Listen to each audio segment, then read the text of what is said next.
임신 5개월.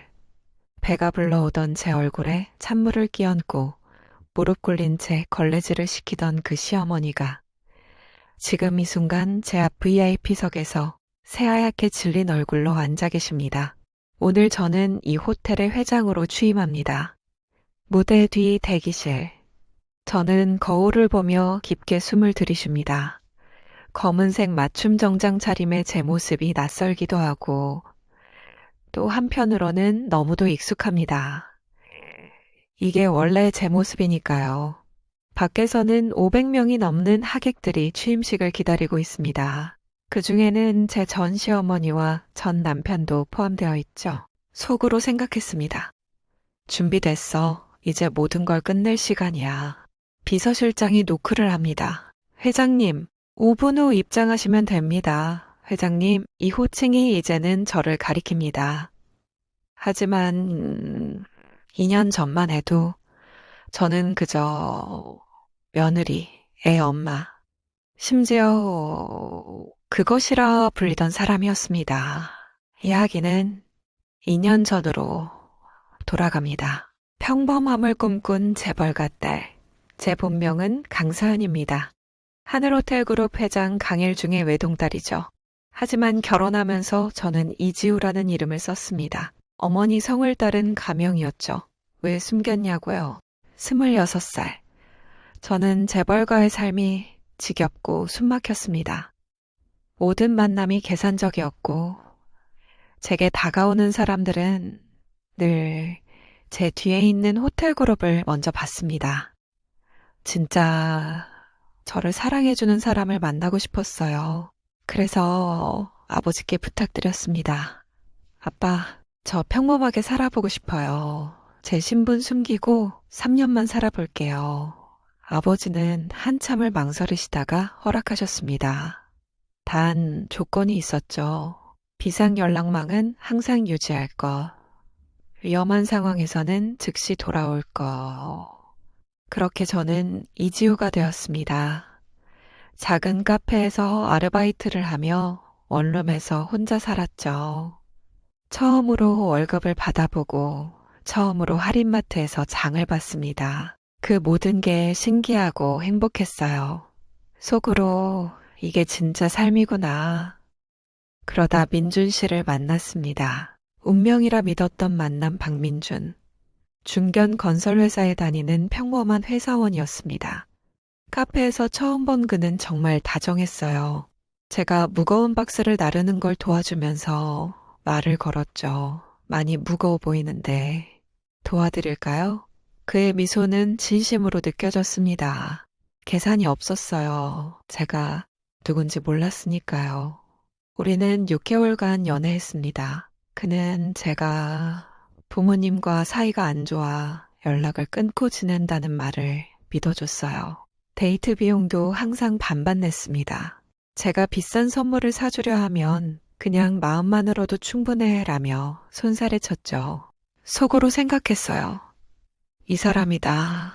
진짜 날 사랑해주는 사람. 1년 만에 프로포즈를 받았습니다. 한강공원에서 장미꽃 한 송이와 함께 거창하지 않았지만 진심이 느껴지는 프로포즈였어요.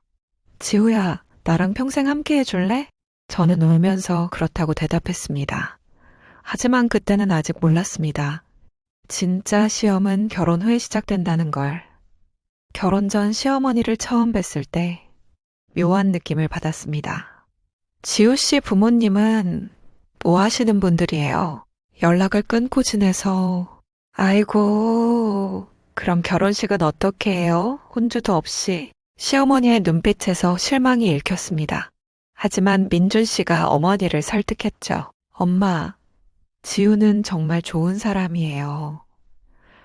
혼자 힘들게 살아온 사람인데 우리가 가족이 되어주면 되잖아요.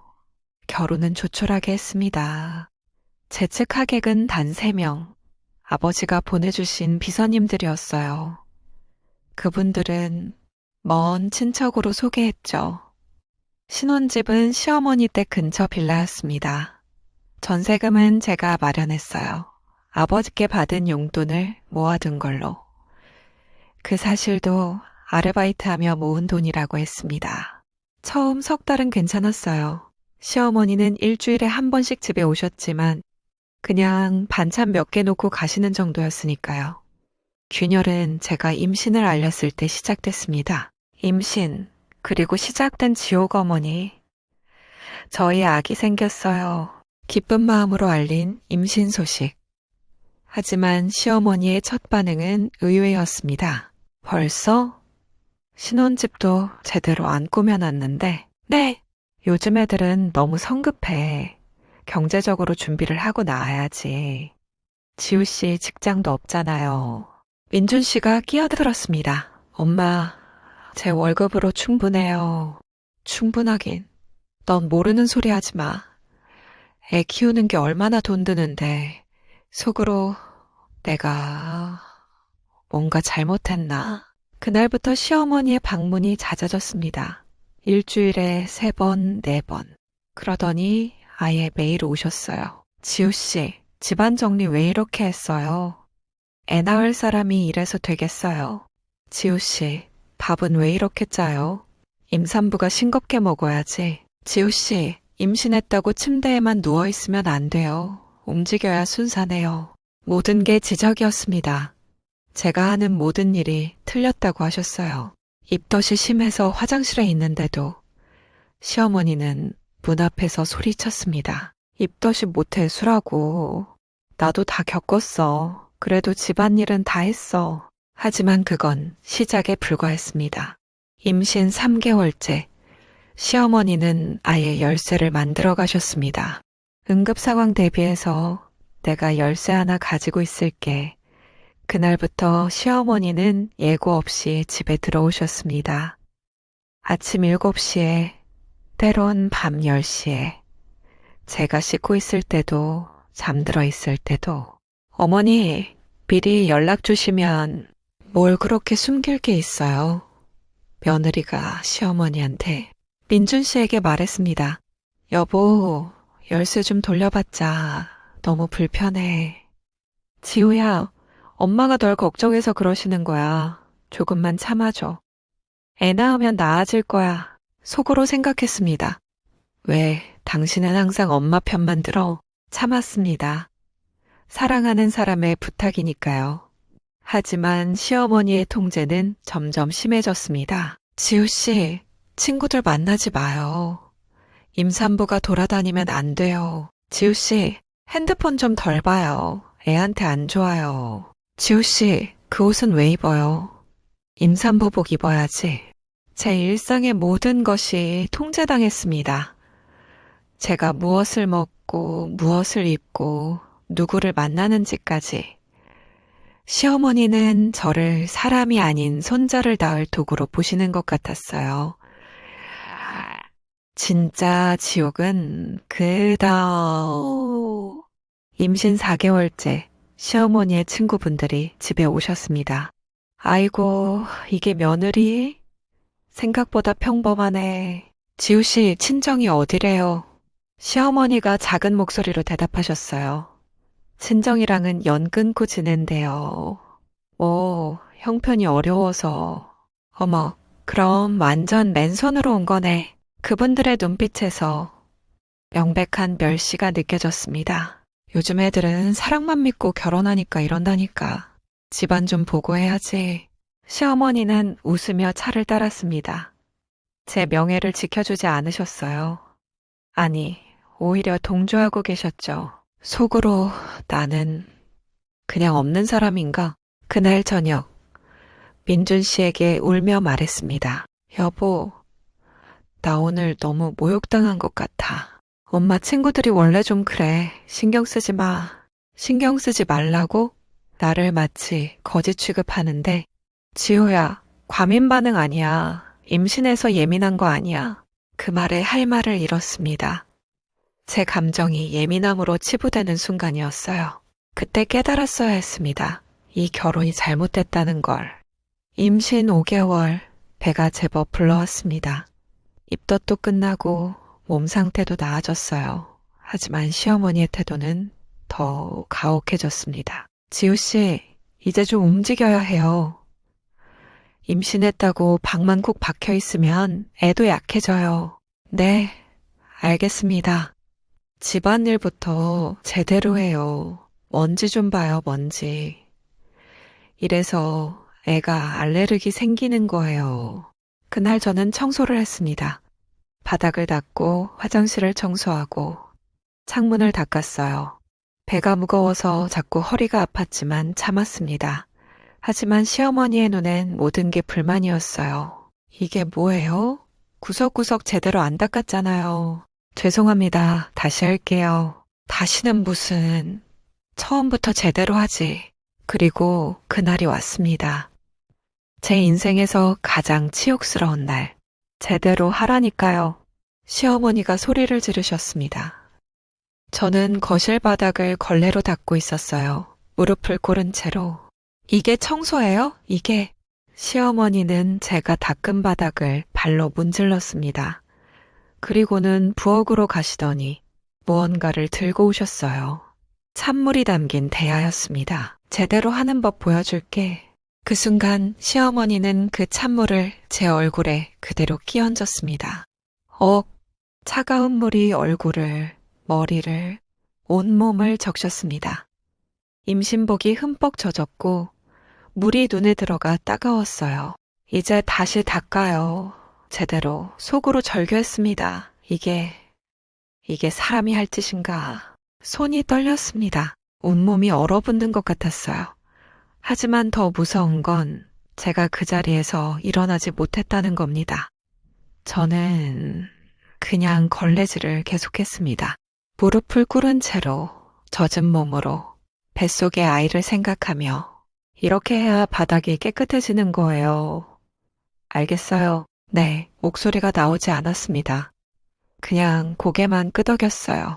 그때 현관문이 열렸습니다. 민준 씨가 퇴근한 거죠. 나왔어. 무슨 일이야? 저는 민준 씨를 올려다봤습니다. 젖은 얼굴로 무릎 꿇은 채로. 여보, 살려줘. 하지만 민준 씨가 먼저 본 건 시어머니였습니다. 엄마, 무슨 일이에요? 네, 와이프가 청소를 너무 대충해서 가르쳐주는 중이었어. 애 낳을 사람이 집안일도 제대로 못하면 어떡하냐. 그래도 이렇게까지? 민준아, 넌 네 와이프 편만 들 거야? 나는?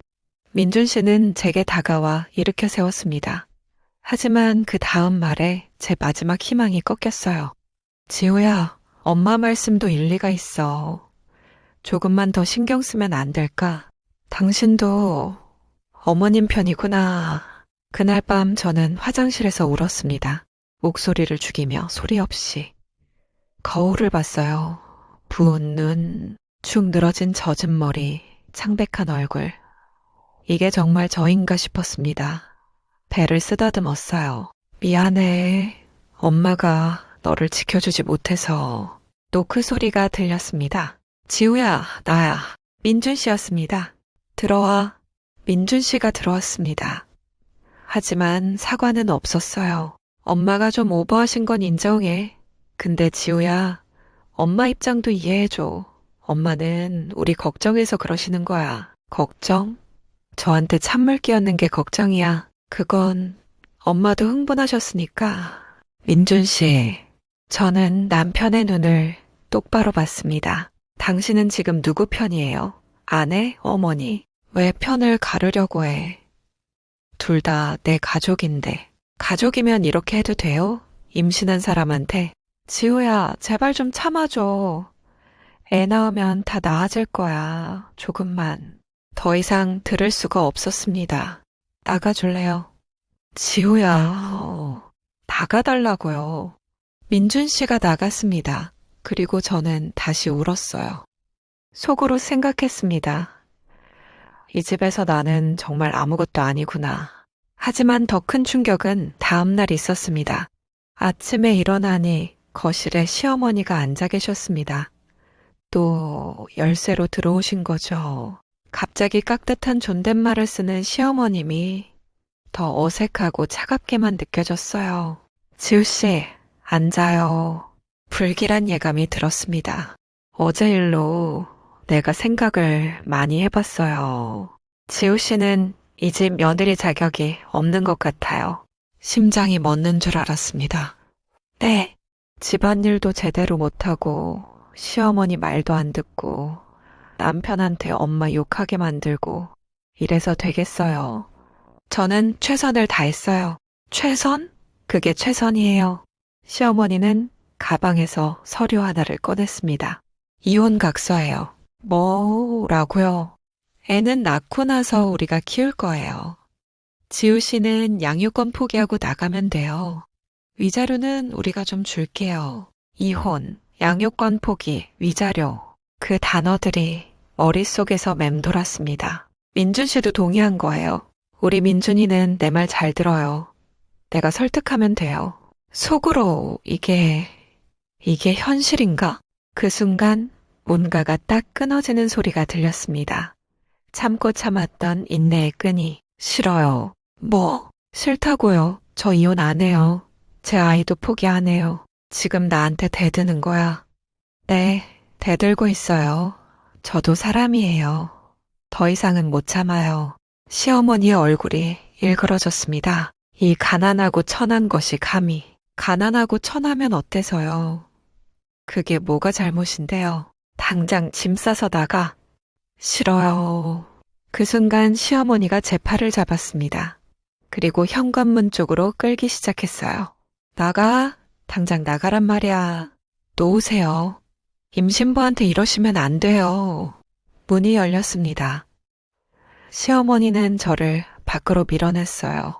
다시는 돌아오지 마. 쾅! 문이 닫혔습니다. 저는 복도 한가운데 주저앉았습니다. 임신복 바람으로 핸드폰도 없이. 그때였습니다.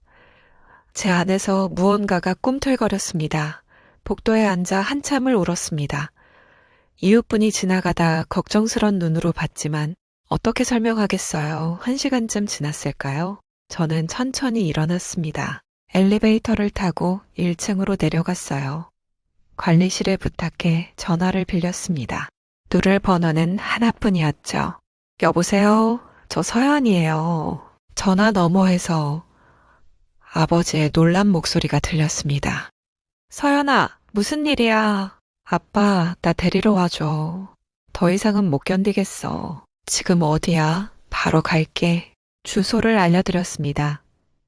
30분 후 아버지의 차가 도착했어요. 운전석에서 내리신 아버지는 제 모습을 보시더니 얼굴이 굳어졌습니다.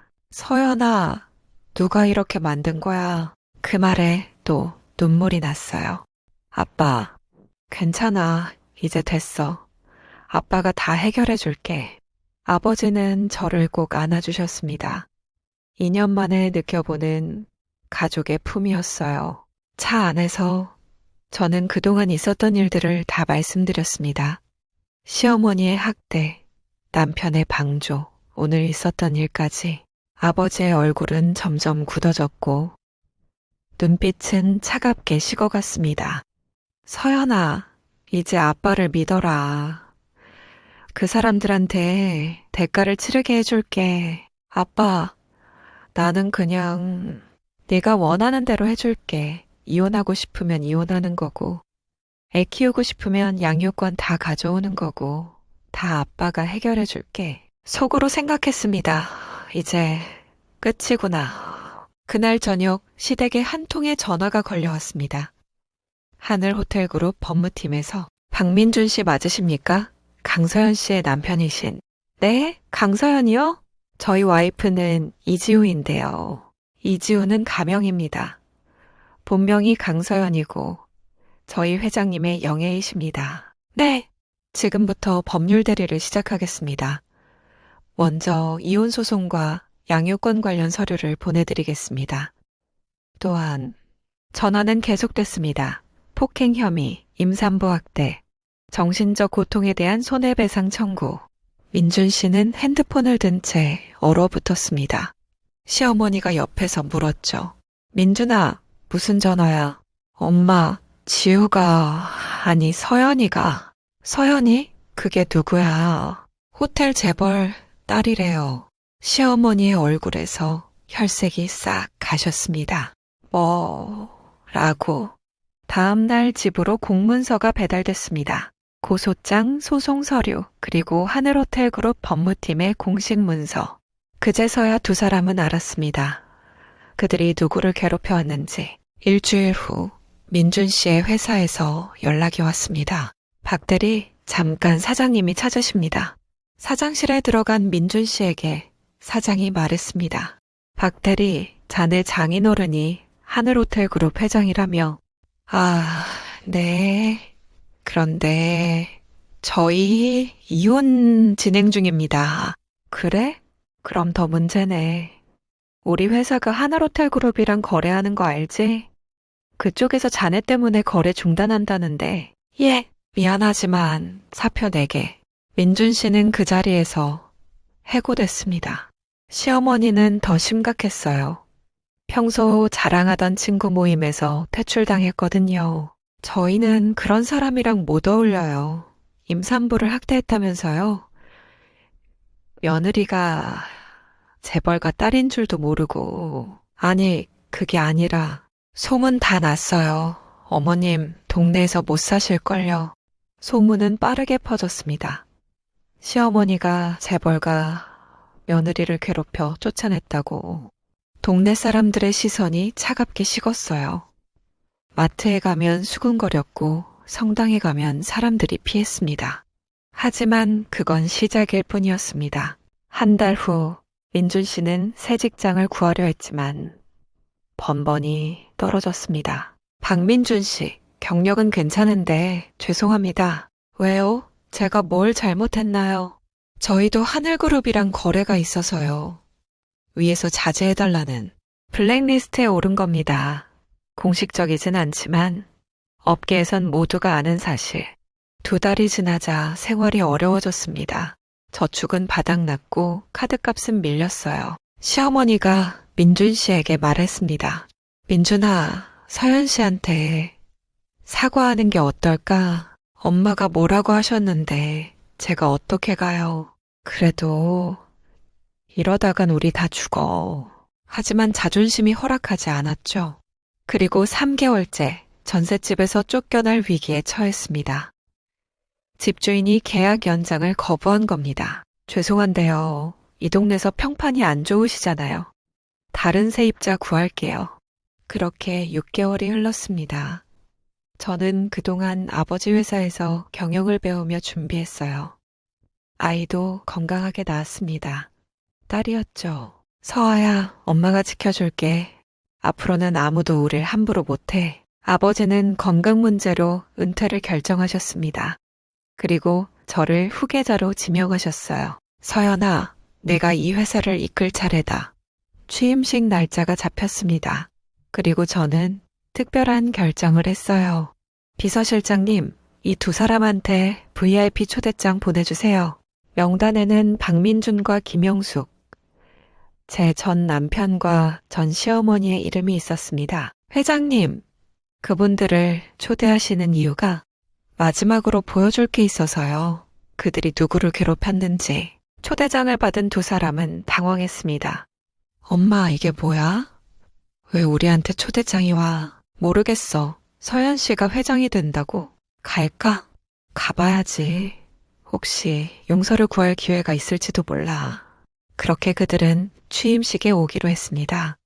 취임식 당일, 그리고 오늘 무대 뒤 대기실에서 저는 마지막 점검을 합니다.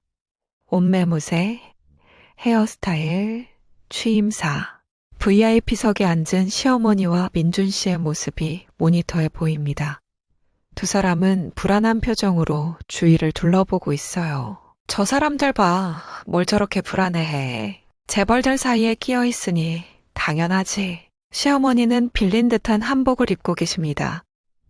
민준 씨는 낡은 정장을 입었고요. 주변 하객들의 화려한 옷차림과 대비됩니다. 속으로 생각합니다. 드디어 끝을 볼 시간이야. 회장님, 시간입니다. 저는 깊게 숨을 들이쉬고 무대로 향합니다. 조명이 켜지고 음악이 울려 퍼집니다.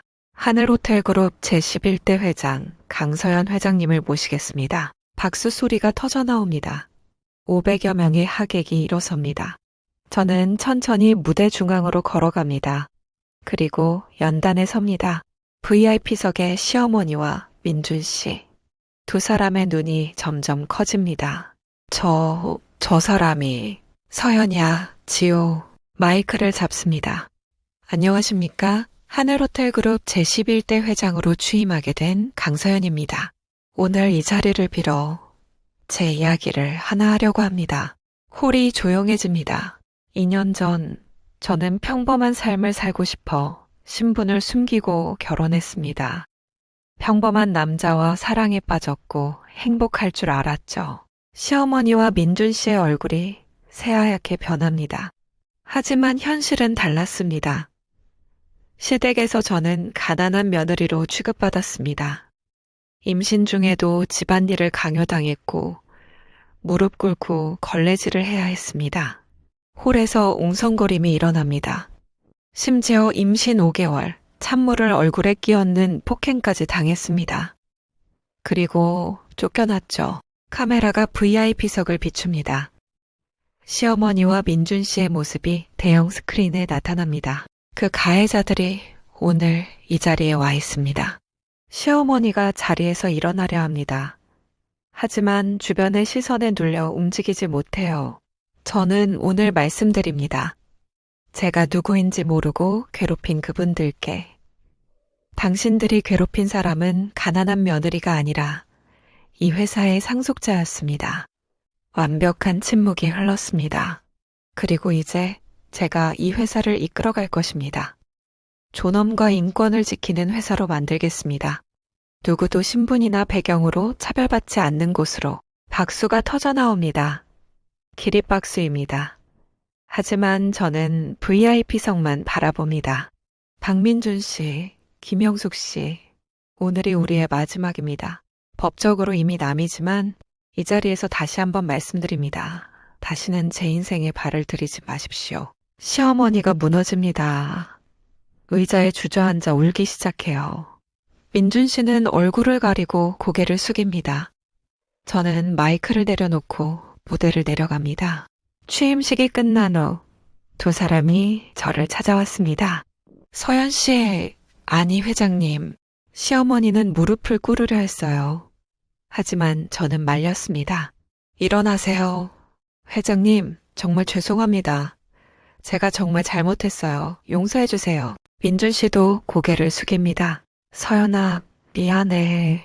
내가 정말 잘못했어. 다시 시작할 수 안 됩니다. 제 목소리는 단호했어요. 용서는 할 수 있습니다. 하지만 관계를 회복할 생각은 없습니다. 당신들은 저를 사람으로 보지 않았어요. 저는 그런 사람들과 다시 가족이 될 수 없습니다. 하지만 서아는 우리 손녀잖아. 서아는 제 딸입니다. 당신들의 손녀가 아니에요. 법적으로 양육권은 제게 있습니다. 시어머니가 울부짖습니다. 제발 한 번만. 어머니, 저는 그 호칭을 마지막으로 사용했습니다. 어머니는 저한테 찬물을 끼얹으며 뭐라고 하셨죠? 다시는 돌아오지 마라고 하셨잖아요. 그 말 그대로 하겠습니다. 저는 다시 돌아가지 않을 겁니다. 그리고 민준 씨가 고개를 듭니다. 당신은 제가 힘들 때 저를 지켜주지 않았어요. 항상 어머니 편만 들었죠. 그게 가장 큰 배신이었어요. 서연아, 이제 각자의 길을 가시죠. 제발, 더 이상 저를 찾지 마세요. 저는 돌아섰습니다. 그리고 걸어갔어요. 뒤돌아보지 않고. 그리고 지금 6개월이 지났습니다. 저는 회장으로서 회사를 이끌고 있고, 서아는 건강하게 자라고 있어요. 아버지는 완전히 회복하셔서 가끔 조언을 해주십니다. 시댁에서는 더 이상 연락이 오지 않습니다. 들리는 소문으로는 민준 씨는 지방에서 작은 일을 하고 있고 시어머니는 요양원에 계신다고 해요. 가끔 생각합니다. 만약 제가 처음부터 신분을 밝혔다면 어땠을까? 아마 시어머니는 저를 극진히 모셨을 겁니다. 민준 씨도 저를 더 존중했겠죠. 하지만 그건 진짜 사랑이 아니었을 겁니다. 저라는 사람이 아니라 제 뒤에 있는 재산과 권력을 사랑한 거니까요. 속으로 생각합니다. 그래도 지옥 같은 결혼 생활 덕분에 얻은 건 있었어. 내 딸 서아. 오늘 서아가 처음으로 엄마라고 불렀습니다. 그 순간 모든 아픔이 녹아내리는 것 같았어요. 그래, 엄마야. 엄마가 너를 지켜줄게. 평생. 이제 저는 압니다. 진짜 가족은 혈연이 아니라 사랑으로 만들어진다는 것을. 그리고 존중받지 못하는 관계라면 과감히 끊어낼 용기도 필요하다는 것을. 제가 선택한 이 길이 맞는지는 잘 모르겠습니다. 하지만 후회는 하지 않습니다. 여러분이라면 어떻게 하셨을까요? 당신이 저라면 그들을 용서하셨나요? 아니면 저처럼 단호하게 관계를 끊으셨나요? 댓글로 여러분의 생각을 들려주세요.